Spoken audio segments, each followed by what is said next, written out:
primarily encompasses the pastor's work in preaching. But it also, and this is significant in understanding this book, it also encompasses the pastor's public prayer.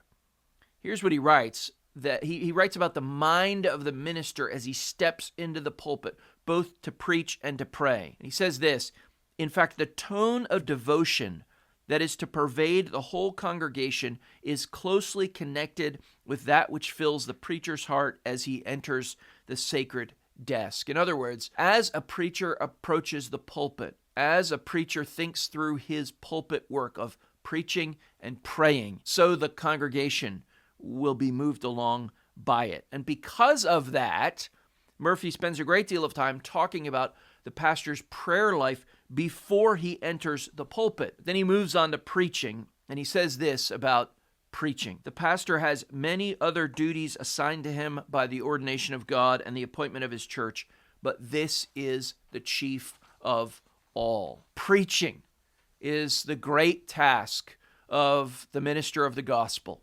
When he gets into the pulpit, preaching is his primary task. Let it be borne in mind, this is Murphy, that the ministry was appointed chiefly for the purpose of preaching. Christ himself preached as the great pastor and leader in this work. This is the primary task. He says again, to preach is to deliver God's messages of mercy and love and instruction to men.